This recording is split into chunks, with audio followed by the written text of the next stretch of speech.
Hey, what's up guys? Coach Dino here. Quick video log update. It is 18 weeks out, I believe, from the MABA Provincials, 19 from the IDFA 97, which is IDFA Prayer Classic in Brandon, Manitoba, and the IBF Central Natural Championships, which are 20 weeks out, I believe. 18, 19, 20, 21 weeks out. So, everything's pretty much on track. We're about a month in, and body weight's about the same, which is good. I feel a little leaner, so probably holding a little bit more carbohydrates just because I'm coming off a pretty high frequency training plan. So a couple changes I've made. I've decided to reduce my training frequency at this stage, and since we're so far away, I have this ability to increase frequency as I go. So frequency and volume and intensity are variables that I use in order to stimulate maintenance of muscle mass, but also fat loss. And if you start really high in terms of volume and frequency and intensity, you have really no place to go. So I've decided to reduce frequency, increase training volume on some of the accessory lifts, especially for upper body, and some of the, fluff lifts, so the easy stuff.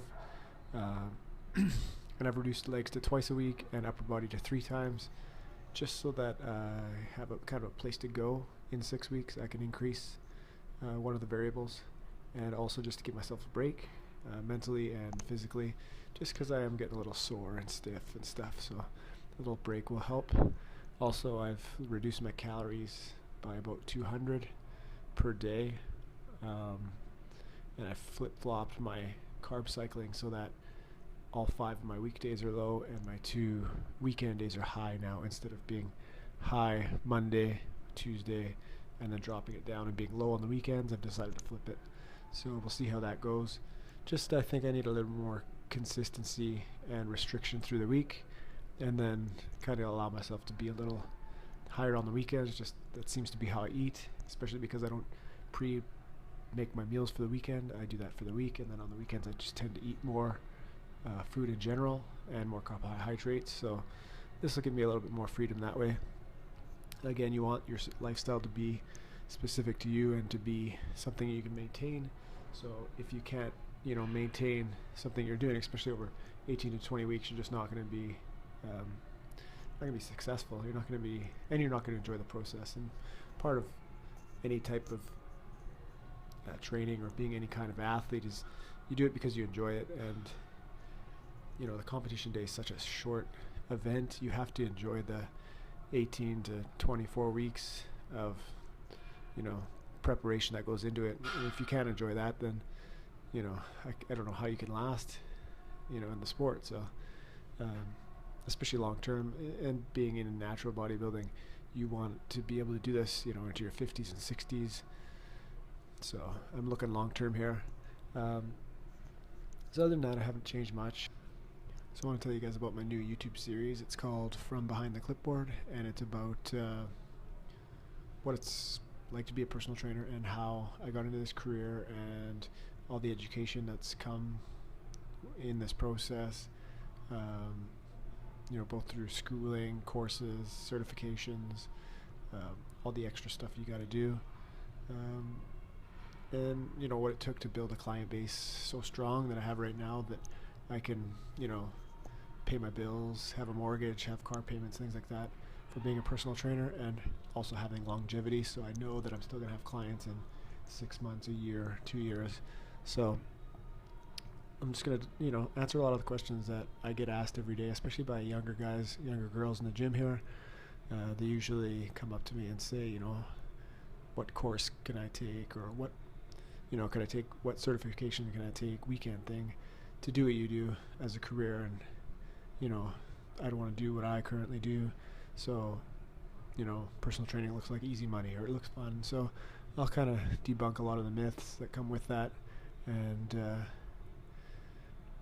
give you guys an idea what the life of a personal trainer actually is. It's glamorized a lot on social media, and it's one of the only jobs when you're at work, you can't really get any work done because you're constantly with your client, which means you spend dozens of hours every week working on programs and looking over people's food diaries and, you know, doing promotion and all the extra stuff you need to do is all unpaid. I guess just like running any business, but you know, when you're with a client, it's 45 minutes to an hour of one-on-one, so you're not able to catch up on anything. So definitely a lot more goes into it than people think, and I really hope to, you know, show people what it takes and what why I like doing it so much. And it's one of the largest growing industries. You know, I think there's something like 350,000 personal trainers worldwide that expected to get up to like over 500,000 in the next 5 years. And the crazy thing is that less than 5% of people that start out as personal trainers actually make it successfully. And there's lots of things that go into that, but I'm going to really try and delve into what it takes to be successful short term and long term. So kind of giving you ideas, guys, kind of a peek into, you know, a mind of a personal trainer. So any questions you got, just put them down below and I'll try to answer those. I'm not sure when the video will come out, but I'll try and do them weekly or bi-weekly. Just keep subscribed here to check that out. And then as always, I got my What the Fitness video series, and I have my weekly blogs